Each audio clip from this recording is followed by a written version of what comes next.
마태복음 18장 1절부터 5절까지 이 내용을 통해서 누가 크냐라는 이 제목으로 은혜를 나누고자 합니다. 이제 이 마태복음 18장 이 내용을 통해서 보면은 하나님 나라의 공동체 구성 원리, 그 세 가지 구성 원리 내용 중에 첫 번째 내용이 오늘 18장 1절부터 5절까지 내용 가운데 포함이 되고 있어요. 그래서 우리가 마태복음 18장 1절에서 5절까지 말씀을 통해서 큰 의미로 천국에서 큰 자가 누군가 하는 그 내용을 지금 잘 소개를 하고 있습니다. 자, 먼저 18장 1절 내용을 보면은 그때에 라고 이렇게 말씀을 하고 있어요. 여기서 그때에 라고 말씀하고 있는 이 내용은 원문 내용을 통해서 보면은 무엇을 말씀을 하고 있는가, 말씀하고 있는 그 시간대에 이렇게 표현을 하고 있으니까 결국 가장 근접한 내용은 이미 우리가 지난 시간 살펴봤던 17장 14절부터 27절까지 말할 그때, 이걸 조금 더 확장시킨다면 그 앞에 22절 23절을 말하고 하자 할 그때, 이렇게 말씀을 하고 있는 것을 보게 됩니다. 자, 그러면 첫 번째 가장 가깝게는 성전세에 관련된 내용을 지금 말씀을 하고 있는 것을 보게 되어지죠. 그래서 우리 하나님께서는 성전세 이 내용을 내야 된다 하는 그 부분들을 율법으로 제정하신 분이 우리 하나님입니다. 자, 그런데도 불구하고 이제 예수님께서는 우리의 그런 어떤 성전세, 다른 말로 생명의 속전 그랬으니까 생명의 값을 이 세상의 어떤 가치로도 치를 수가 없다. 그러니 이제 우리들의 생명의 값을 치른 분이 계시는데 그분이 바로 예수님이시다. 그래서 이 예수님께서 생명의 속전으로 이 땅에 오셔서 실제 생명의 속전으로 십자가에서 죽으심으로 말미암아 우리의 생명의 값을 지불하신 분이 바로 예수님이다. 따라서 우리는 어떤 존재냐? 예수님의 피의 값으로 지불된 존재이기 때문에 우리 각 한 사람 한 사람은 예수님 자리가 된 거예요. 그만큼 우리 하나님께서는 우리 각 한 사람 한 사람을 귀하게 여기신다. 그런데 성전세는 이렇게 지불됐음에도 불구하고 만약에 이 성전세를 내지 않는다 그러면은 실족할 수 있는 자들이 있다는 거예요. 그것을 죄를 짓게 하고 그리고 넘어지는 그런 자들이 있기 때문에 베드로에게 우리 주님께서 너와 그리고 나를 위해서 성전세를 내라 하는 그 내용은 이제 성전세를 내는 그 목적이 무엇인가?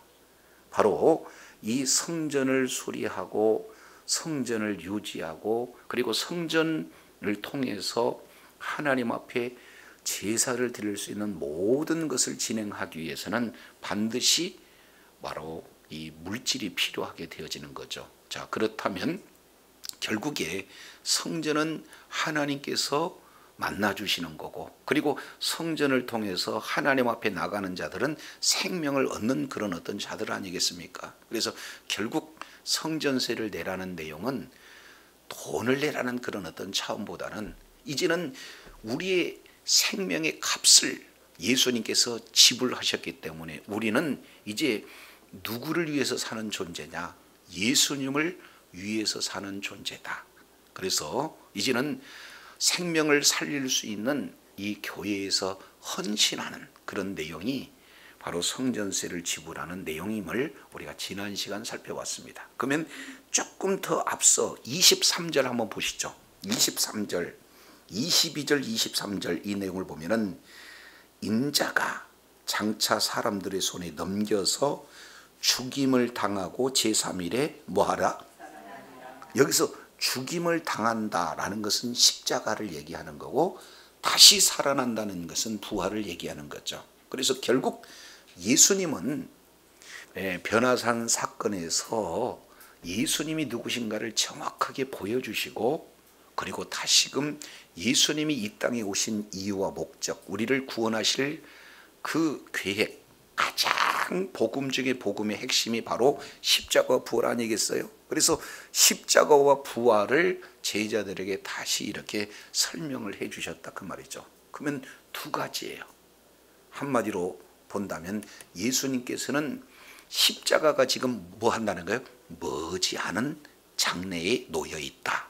그리고 두 번째, 십자가에서 죽으심 그 자체가 결국 우리의 생명값으로 지불되어진다 라는 것을 성전세를 통해서 말씀을 지금 하고 있으니까, 그때 주제 하나가, 그리고 예수님이 십자가에서 죽으신다는 그런 내용 하나가 너무나 귀한 내용이다 그 말이죠. 자, 그런 상황에서 제자들은 무엇을 얘기하고 있어요?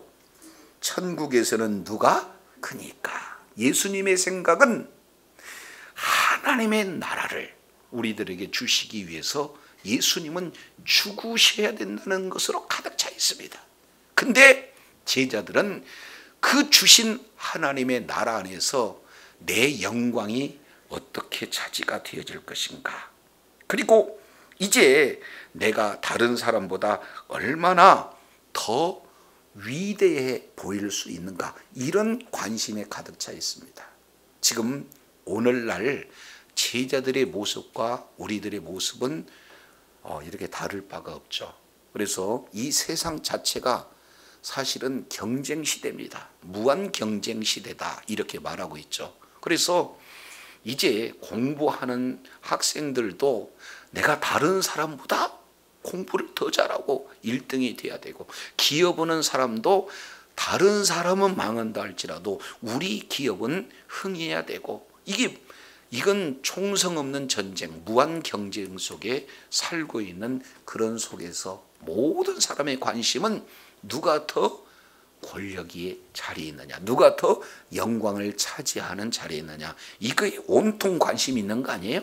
그래서 천국에서는 누가 크니까 라고 하는 이 내용은, 예수님의 생각은 우리를 위해서 십자가에서 죽으시는 십자가로만 가득 차 있는데, 제자들은 이 땅에서 누가 크냐, 이기주의, 어떻게든지 다른 사람보다도 더 영광을 존귀하게 받는 개인주의, 이것으로 생각이 가득 차 있다라는 것을 볼 수가 있게 되어집니다. 자, 그래서 예수님은 한 번 말씀하시고 지금 두 번째 말씀을 하셔요. 내가 사람들에게 넘겨져서 죽임을 당하고 그리고 죽지만 다시 부활한다는 것을 재차 강조했지만, 제자들은 그게 관심이 없고 오로지 내 욕심 채우는 일에, 내가 잘 되는 일에 온통 관심을 쏟고 있는 그런 어떤 상황이에요. 예수님의 생각하고 제자님 생각하고 전혀 다른 생각을 하고 있잖아요. 자, 이랬을 때 우리의 마음 속속들이 아시는 예수님께서 이제 제자들을 향해서 지금 하나님 나라 공동체 내용 가운데 중요한 한 부분을 말씀을 하기 위해서, 자, 어떤 자를 쓰십니까?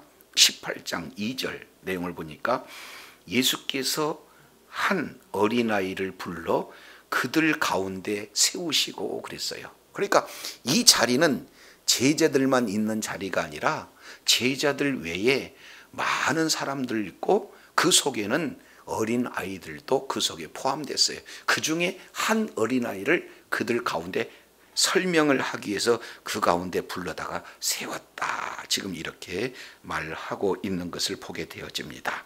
자, 그러면서 제자들이 들었을 때는 가히 충격적인 메시지를 전해요. 그 내용이 어떤 부분인가? 18장 3절 한번 내용을 보시겠습니다. 이르시되 진실로 너희에게 이르노니 너희가 돌이켜 어린아이들과 같이 되지 아니하면 결단코 천국에 들어간다, 들어가지 못한다. 천국에 들어가지 못한다. 이 무시무시한 말씀을 지금 선포하고 있는 것을 보게 돼요. 잘 3절 이 내용을 통해서 보면은 조건절입니다. 뭐뭐하면 뭐뭐한다. 그래서 조건은 두 가지입니다. 첫 번째, 돌이켜야 된다. 두 번째, 어린 아이들과 같이 돼야 된다. 이 두 가지 조건이 맞아야 결단코 천국에 들어간다는 것. 이 내용. 반대로 돌이키지 아니하고 그리고 어린아이가 되지 아니한다면 결단코 천국에 뭐한다? 여기서 결단코 들어가지 못한다는 원어적 의미를 살펴보면은 이제 부정어를 두 번 연거푸 기록하고 있어요. 그러니까 반드시 못 들어간다는 거예요. 자, 그러면 첫 번째 여기에서 뭐요? 돌이켜라고 하는 이 의미는 뭘 얘기하느냐? 회개적 의미예요. 그냥 단순하게 몸만 돌이키는 내용이 아니라 전 인격적인 행동의 변화, 이 부분들을 돌이켜, 이 말씀을 하고 있어요. 그러니까 결국 얼굴도 돌이키고 몸도 돌이키고 마음도 돌이키는 겁니다. 그러면은 지금 제자들이 어떤 생각을 가지고 있다고 볼 수가 있어요? 내 개인적인 위주, 그리고 내 욕심을 채우는 그런 어떤 위주, 이 부분을 가지고는 절대로 천국에 들어갈 수가 없는데, 그 내용을 이제는 완전히 마음으로도 생각으로도 행동으로도 모든 관점으로도 돌이켜라, 지금 이 말씀을 하고 있는 것을 볼 수가 있습니다. 이제 저도 여러분도 무한 경쟁 시대를 살고 있을 때 1등 하지 말라는 게 아니에요. 이제 1등은 한데 하나님의 나라 입장에서는 나만 1등이 아니라 모두가 다 1등, 이런 어떤 내용이 되어지는 겁니다. 그러니까 우리는 뭐에 관심이 있냐면 내 자녀가 1등 되기를 원하잖아요.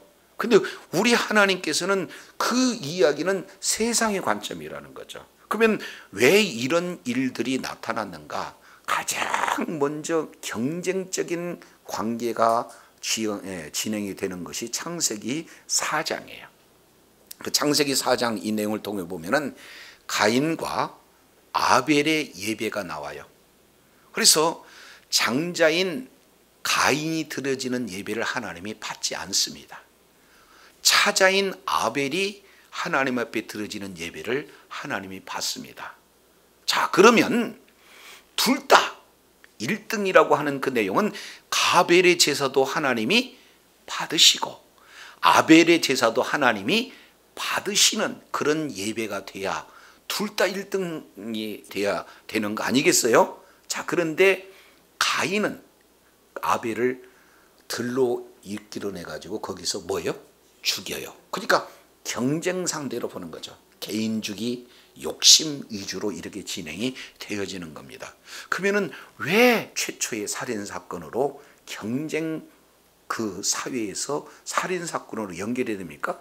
그것은 아담의 죄악으로 말미암아 그 죄가 이제는 확대되어지는 그런 모습을 이렇게 살펴볼 수가 있습니다.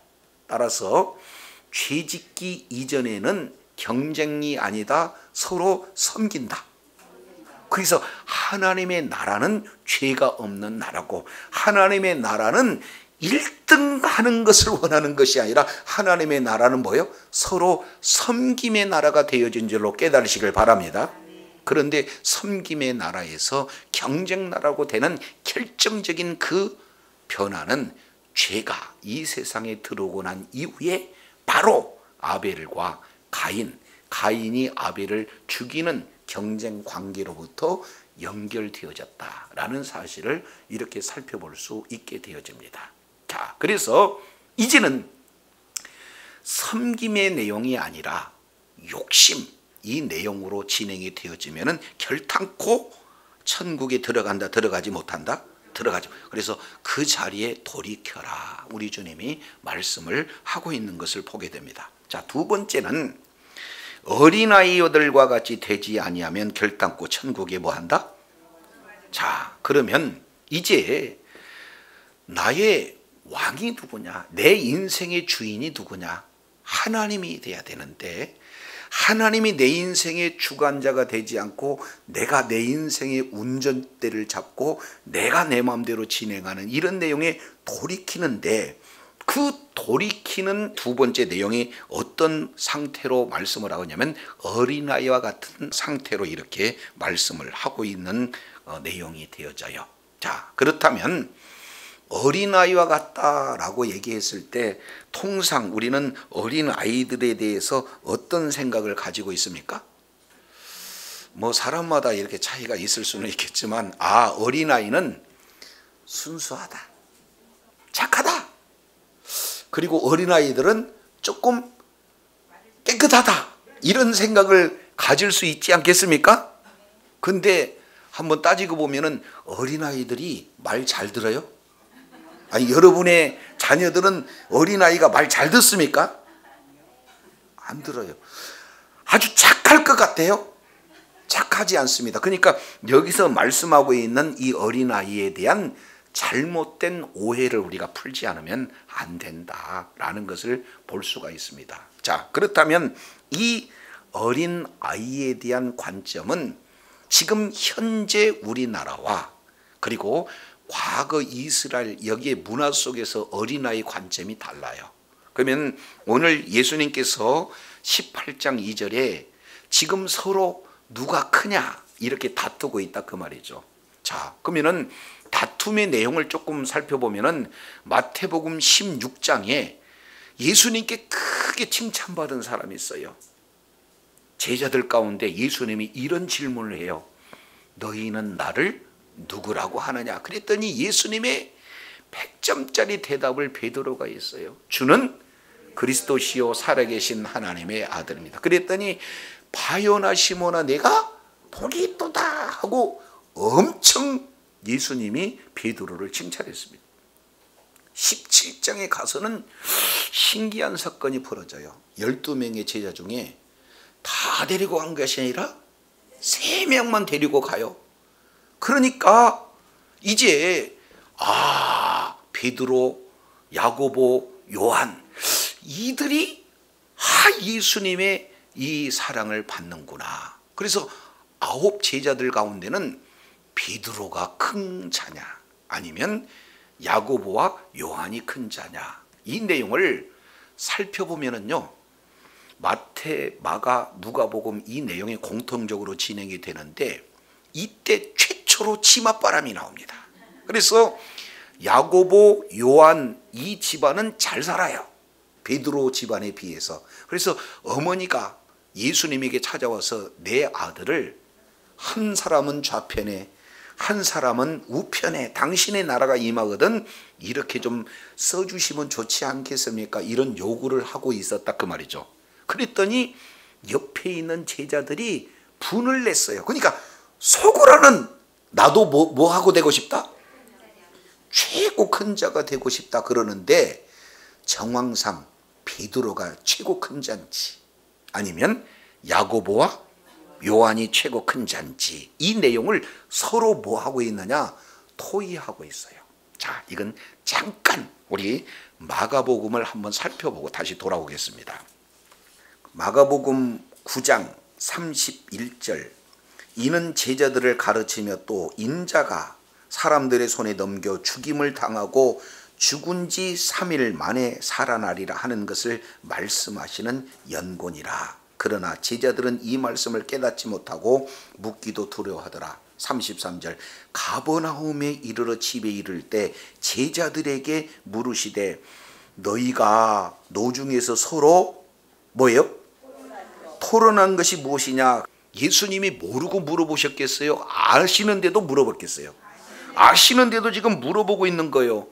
너희들끼리 지금 토론이 그렇게 격렬하게 진행이 되는데 뭐 때문에 그러는 거가? 이렇게 물어봤는데 34절에 이렇게 표현을 하고 있어요. 자, 저희가 잠잠하니 이는 노중에서 서로 누가 크냐 하고 뭐 했다?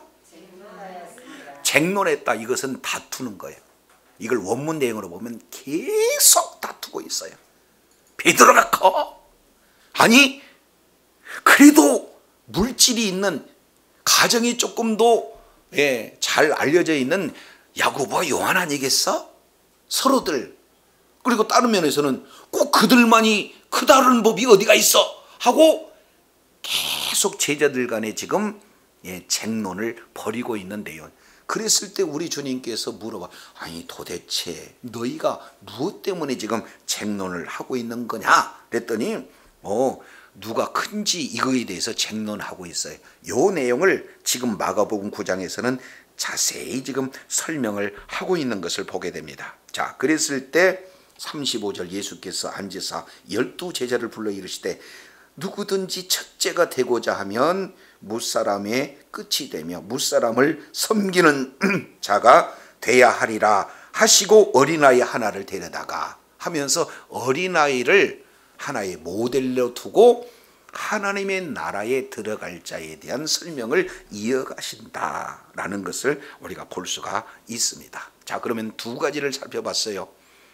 첫 번째는 돌이켜야 된다. 이것은 전 인격적인 행동의 변화가 있지 않으면 안 된다는 것. 두 번째는 어린아이와 같아야 된다는 것. 근데 이제 우리나라 관점으로 보면은 어린아이 됐더니 순수한 것 같은데 순수 안 하다. 여자아이한테 둘이 있는데 핀 하나 한 어린아이한테 준다 그러면 막 눈 파고 머리 뽑고 막 이빨 막 흔들고 이런 일을 해요. 아이들이. 아니 아주 순수한 것 같아요, 얘가 못된 것 같아요. 우리나라로 봤을 때 그래요. 그런데 그런 개념이 아니라 이 여기서 어린아이다라고 하는 이 내용은 바로 부모가 없는 어린아이, 그 얘기는 가장 비천한 존재, 가장 약한 존재를 말하고 있어요. 다른 말로 본다면 부모 없이는 살아갈 수가 없는 그런 존재를 뭐라고 해요? 어린아이 이렇게 표현합니다. 오늘날 이제 어린아이를 옛날처럼 막 10씩 이렇게 납니까? 겨우 나도 한둘이에요. 그러니까 한둘이니까 애가 우상이 돼가지고 거의 하나님 수준이야. 애가 딱 됐으면 부모님들 꼼짝 말한데 아이를 한 10명 정도 낳잖아요. 그러면 애가 어디 있는지들 몰라. 하루 이틀 안 들어와도 잊어버려. 그 대표적인 예가 예수님입니다. 예수님이 12살 때 성전 올라가는데 그때 당시에는 애들이 많이 있으니까 그냥 친척끼리 같이 다니거니 이렇게 생각해요. 그래서 하루 있다가 찾으러 가신 분이 바로 예수님의 어머님, 아버님 아니겠어요? 뭐 우리도 마찬가지예요. 하루 안 들어오면 친구 집에 갔겠지, 그렇다 그 말이죠. 그러니까 아이들을 유대인들은 많이 낳습니다, 그때 당시에. 그러니까 한 사람 한 사람에 대해서 아이를 그렇게 오늘날 우리나라의 아이를 대하는 것과는 전혀 달라요. 그러니까 부모를 딱 떠나게 되어지면은 생존의 문제가 담겨져 있습니다. 그래서 아이 하나 정도는 그냥 눈에 들어오지 않는 그런 상황이기 때문에 아주 미약한 존재, 그리고 미천한 존재, 심한 경우는 가치 없는 그런 존재, 이런 상태가 유대 문화 속에 담겨져 있는 그때 예수님이 그 어린아이 한 명을 데리고 제자들한테 이런 어린아이와 같이 되지 않으면 천국에 들어가지 못한다 그러니까 제자들은 문화 충격을 받지 않을 수가 없죠. 아니 저렇게 미천한 자처럼 되지 않는다면 천국에 못 들어간다고? 이런 의미를 지금 가지고 있는 그런 내용이 되어져요. 자, 그러면서 결론적으로 이렇게 표현합니다. 4절 우리 잠깐 보실까요? 그러므로 누구든지 이 어린아이와 같이 자기를 뭐하는 자? 낮추는 사람이 천국에서 뭐하다? 큰 자다, 이렇게 표현하고 있습니다. 누가 크냐? 그러면 이 세상에서는 누가 많이 가졌냐? 누가 많이 배웠냐? 그리고 누가 권력을 가졌느냐? 이것이 큰 자, 그런 어떤 기준 아겠어요? 그런데 하나님의 나라에서는 정반대. 천국에서 큰 자는 자기 자신을 뭐하는 자? 낮추는 자. 이것을 우리 주님께서 어린아이와 같은 자, 큰 자 이렇게 지금 말씀을 하고 있는 것을 볼 수가 있습니다. 자, 그러면 가장 큰 자라고 하는 이 내용을 예수님께서 직접 이제 말씀하고 있는 장면입니다. 우리 잠깐 빌립보서 2장 한번 보시겠습니다. 자, 빌립보서 2장 이 내용을 보면은 천국에서 큰 자가 누군가를 정확하게 이렇게 보여주고 계세요. 자, 빌립보서 2장 5절 너희 안에 이 마음을 품으라 곧 그리스도 예수의 마음이니. 자, 첫 번째입니다. 그는 근본 하나님의 본체시나 하나님과 동등됨을 취할 것으로 여기있다 여기지 않았다. 그러니까 자기 자신을 뭐요? 낮추셨다 그 말이에요. 그래서 첫 번째 예수님의 낮추심, 이걸 좀 한자어로는 비하 그래요. 그러니까 첫 번째 낮아지심, 첫 번째 비하, 이 내용이 6절에 기록되고 있습니다. 자, 두 번째 7절 다시 한 번 더 낮아집니다. 오히려 자기를 비워 종의 형체를 가지사 사람들과 같이 되었고 그랬습니다. 자, 그러면은 창조주 하나님이 사람처럼 낮아졌다는 것은 피조물로 돼버린 거 아니에요. 피조물과 같은 형태로. 그러니까 우리들한테 무슨 개 같은 X 이렇게 얘기를 하면은 되게 기분 나쁘잖아요. 오, 나를 뭘로 비교한다고? 개로 비교한다고. 근데 사람이나 개나 하나님이 봤을 때는 똑같은 피조물인데, 하나님은 창조주고 우리는 피조물인데, 우리가 개처럼 짐승처럼 낮아지는 것보다 비교할 수 없는 낮아짐이 창조주 하나님이 피조물로 낮아지는 거예요. 그래서 두 번째 철저하게 낮아지는 내용이 7절에 기록되고 있습니다. 세 번째 낮아져요. 8절 내용을 보니까 사람의 모양으로 나타나사 자기를 낮추사 죽기까지 뭐 했어요? 아니, 창조주 하나님은 죽으실 수 있는 분이 아니라니까요. 근데 어떻게 돼요? 죽음까지 낮아진 것은 최고 낮아지는 거예요. 이것을 다른 말로 십자가의 죽으심이에요. 한번 생각해 보세요. 죽으실 수 없는 영원한 생명을 가지신 분이 피조물에게 죽임을 당한다? 이것은 말이 될 수가 없을 만큼 낮아진 상태다. 한번 따라하겠습니다. 낮아지고 낮아지고 낮아지고. 시작. 낮아지고 낮아지고 낮아지고. 이 내용으로 보면은 3번 낮아졌지만 히브리인들의 사고로는 완전하게 낮아졌다. 더 이상 낮아질 자리가 없을 만큼 완전하게 낮아진 분이 예수님이신 줄로 믿습니다.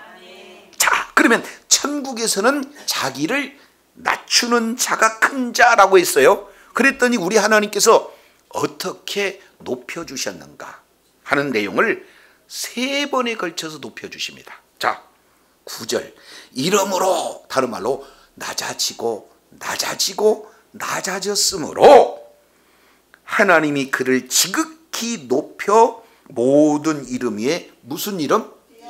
뛰어난 이름을 주셨다. 그러니까 이 세상에 이름, 뛰어난 이름들이 있는데 그 이름분들보다 뛰어난 이름이 있다는 거예요. 우리나라에서 최고 뛰어난 이름은 대통령. 근데 우리나라 대통령도 조금 미국 대통령 앞에서는 좀 안 돼. 아직은 지구상에서 그래도 이름 중에서도 가장 높은 이름은 뭐예요?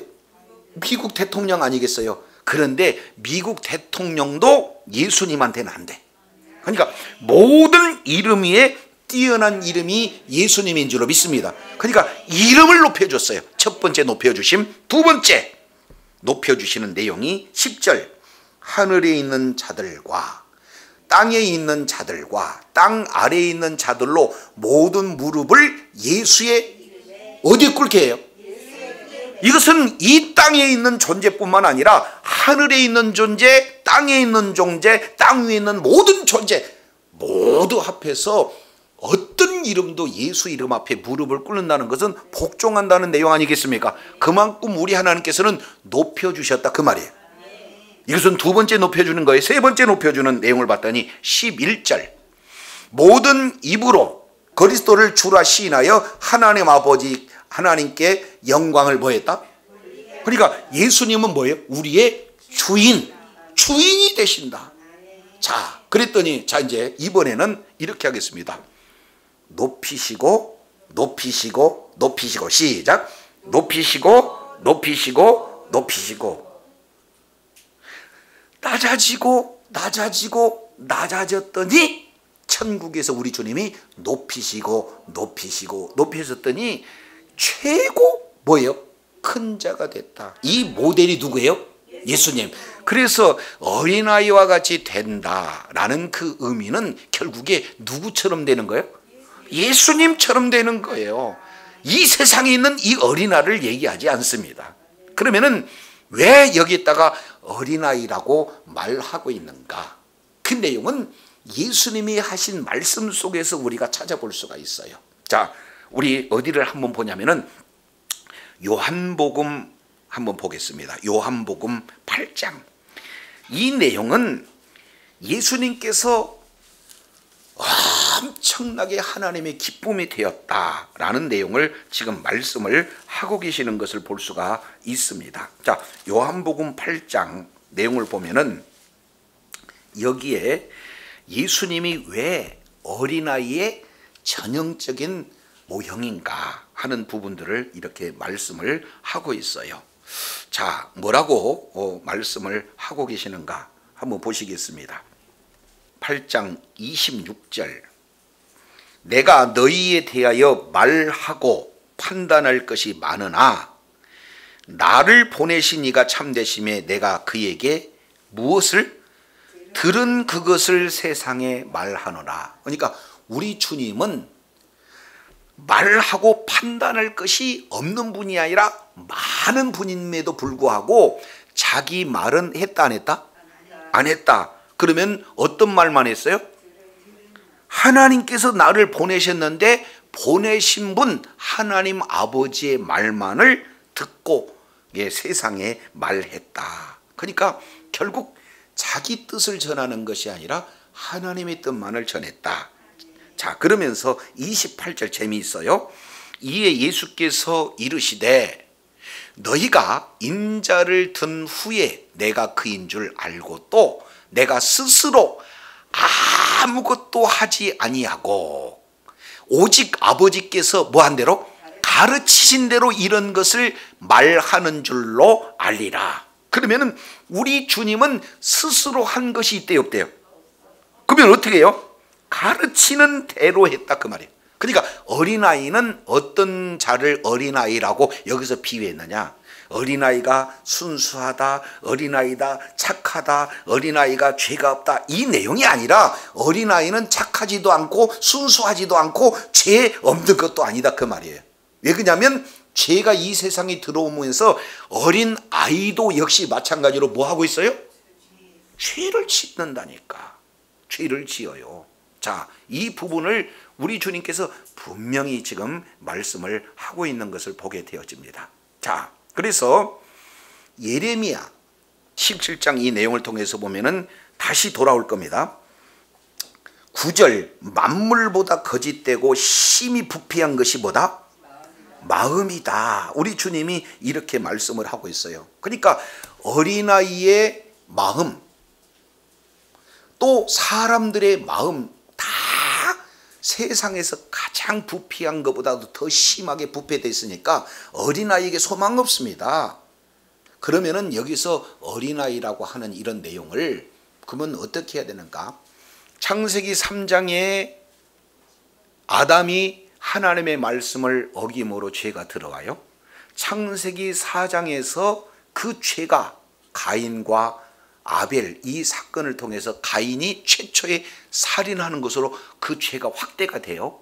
그리고 창세기 6장 이 내용을 통해서 본 온 인류의 죄가 점점점 확대되는 그런 내용들을 보게 됩니다. 그래서 너희의 생각과 마음이 항상 뭐했다? 악하다 이렇게 말씀을 하고 있어요. 그러니 모든 사람, 어린아이 할 것 없이 모든 죄인들은 항상 모두가 다 악하다라고 하고 있는데요. 그러니까 그래서 결국에는요, 홍수로 쓸어버리지 아니하고는 견딜 수 없는 죄악으로 가득 찬 존재가 바로 이 세상 사람들의 내용이다. 이것을 오늘 예레미야 선지자는 만물보다도 뭐예요? 부패한 것이 사람의 마음이다. 그런데 어떻게 어린아이에게 무슨 수가 나오고 이런 어떤 부분이 있겠어요? 그러면 여기서 어린아이라고 하는 것은 그때 그 당시 어린아이의 내용을 봤더니 크게 두 가지 내용은 우리가 살펴볼 수 있어요. 어린아이는 자기가 부모가 아니고는 스스로 할 수 있는 일이 있다 없다? 없다. 그러니까 시키는 대로, 가르치는 대로요. 그러니까 자기가 본 대로, 자기가 들은 대로 뭐 하는 거예요? 그대로 행하는 아이들이 바로 어린 아이들의 특성이 되어지는 거예요. 그런데 그 내용이 예수님의 모습을 통해서 이것이 잘 드러난다 그 말이죠. 그래서 요한복음 8장 28절, 나는 스스로 할 수 있어도 한다, 하지 못한다?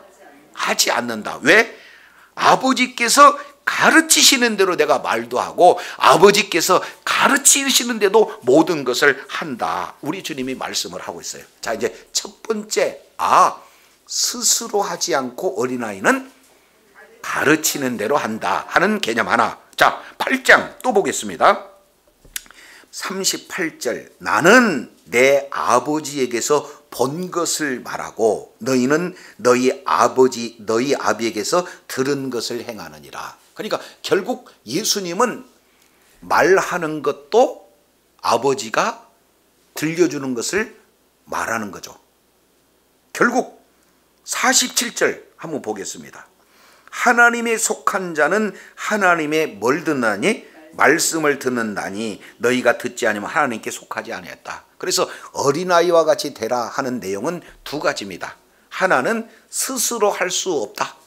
두 번째, 말하는 것대로 말하고 듣는 것대로 듣고 보는 것대로 말하는 것이 어린아이의 특성인 줄로 깨달으시길 바랍니다. 근데 진짜 어린아이는 누구냐가 봤더니 누구예요? 예수님이구나. 그래서 예수님은 말하실 수도 있고 예수님이 본 것도 많고 예수님께서 행하실 수 있는 여러 가지 일들도 많이 있는데 스스로 하지 않고 스스로 말하지 않는 분이 바로 예수님이다 라는 것을 이렇게 살펴볼 수가 있습니다. 자, 다시 이제 오늘 마태복음 4장 내용을 보면 이제 의문이 펼쳐요. 의문. 자, 마태복음 18장 3절 보니까 천국에 결단코 들어가지 못한다. 두 가지가 전제되지 않은 한, 첫 번째 돌이켜야 된다는 것, 두 번째 어린아이와 같이 된다는 것. 근데 여기서 어린아이라고 하는 이 내용은 우리가 세상에 보는 어린아이 그 개념이 아니라 스스로 할 수가 없으니까 가르치는 대로 하는 거고, 자기 말로 하는 것이 아니라 말씀하신 대로 하는 것, 이런 자들이야말로 천국에 들어가는데, 그렇지 않는 자들, 내가 주인이 돼서 내 마음대로 말하고 내 스스로 하는 것은 예수를 말로 믿는다고 하나 믿는 자에 믿지 않는 자에 믿지 않는 자. 결국 어린아이가 된다는 것은 누구를 믿는 겁니까? 예수님을 믿는 믿음을 가진 자들이 천국에서 큰 자고, 조금 더 구체적으로 표현한다면 천국에서 큰 자가 된다는 것은 내 자체가 어린아이처럼 낮아진 거예요. 하나님, 나는 할 것이 아무것도 없어요. 그러니까 누구만을 의지하고 있어요? 예수님만이. 어떻게 하면 될까요? 하고 예수님께 묻고 예수님이 가르쳐 주신 대로 행하는 이런 모든들이 어린아이와 같은 그런 내용이 되어지는 줄로 깨달으시길 바랍니다. 이 자가 뭐예요? 천국에서 큰 자예요. 믿습니까? 천국에서 이렇게 큰 자가 되는 은혜가 있기를 원합니다. 이 자는 한 사람이 큰 자예요. 이런 자면 100명이든 1000명이든 억명이든 말씀에 어린 아이처럼 내 말하지 않고 주님의 말을 하고 내 행동을 하지 않고 주님이 가르쳐주는 행동을 하는 모든 자가 큰 자가 된 줄로 믿습니다. 세상에는 한 사람을 위하지만 천국에서는 모두가 다 큰 자예요. 두 번째 내용을 보면 5절이에요. 또 여기서 중요한 거예요. 누구든지 내 이름으로 이런 어린 아이 하나를 뭐하면? 영접하면. 여기서 영접한다라는 이 내용은, 자, 히브리인 문화 구조 내용을 통해서 보면은 밖에서 생활하다가 집 안으로 들어오게 되면 반드시 발을 씻잖아요. 근데 발을 씻어주는 그 자가 종 중에서도 뭐예요? 가장 낮은 종이야. 그래서 밖에 들어왔다가 집 안으로 모셔드리는 그런 자를 영접한다라는 그런 뜻을 가지고 있어요. 그 얘기는 종들 중에서도 가장 낮은 종이 되어지는 거죠. 그러면 어린아이를 영접한다 그러면은 그들의 의식 구조 중에 어린아이는 가장 약한 자, 가장 비천한 자, 가장 무가치한 자, 그런 자인데 그를 뭐예요? 영접한다는 것은 그들보다도 내가 높은 위치예요? 낮은 위치예요? 그러니까 세상에서 낮은 자보다도 더 낮은 그런 어떤 자, 이런 자를 우리 주님께서 이제 그런 자를 영접하면은 누구를 영접하는 걸로 쳐줘요? 예수님을 영접한다는 것은 복 중에 복인 줄로 믿습니다. 그만큼 어린아이를 영접하는 것을 이렇게 귀하게 여겨주시겠다, 이렇게 말씀을 하고 있습니다. 그래서 이 내용은 그러면은 이 사람이 왜 이렇게 낮아지고 또 낮아졌을까 봤더니 여기에 중요한 단서가 있어요. 5절 잘 보시기를 바랍니다. 또 누구든지 누구 이름으로? 누구 이름으로? 나는 원래 낮아질 수 없는 존재예요. 어린아이만 보면 좀 무시하고 억압하고 속박할 수 있는 그런 존재예요. 그런데 내가 예수 이름 때문에, 예수님 이름으로 말미암아 이 자를 나보다 더 귀하게 여기는 그런 내용이라면, 내가 예전에 내가 지금의 나로 어떻게 된다는 거예요? 변화가 되었다라는 것을 오늘 이렇게 잘 보여주고 있다 그 말이죠. 그러니까 결국 저와 여러분을 이렇게 변화시키는 실질적인 변화의 주체는 내가 성품이 좋아서 변화된 거예요. 나 같은 자를 이제 낮고 낮아지도록 하나님께서 변화되게 만들어 주신 거예요. 근데 그 왜 그러냐면 예수 이름 때문에. 예수 이름 때문에 나는 변화될 수가 없는데 예수 이름 때문에 변화된 나 자신을 이렇게 말씀을 하고 있다. 그래서 크게 세 가지. 자, 돌이켜, 다른 말로 변화된 그 내용을 통해서 보면은 예수 이름 때문에 변화되는 거고, 예수 이름 때문에 어린아이처럼 나 혼자 할 수가 없고 내 말을 말할 수도 없는 그런 어떤 어린아이 같은 그런 자가 천국에서 이제 큰 자가 된 줄로 믿습니다. 자, 그러면 이제 정리하고 마치겠습니다. 예수님은 어떻게든지 하나님의 나라 안에 상속자가 되어서 하나님의 나라를 누리기 위해서는 예수님의 머리 가운데는 바로 생명의 값을 지불하기 위해서 예수님은 뭐 해야 된다? 죽음으로 가득 차야 해. 근데 제자들은 하나님의 나라의 가치보다는 이 세상 나라의 가치로 하나님의 나라를 오해했어요.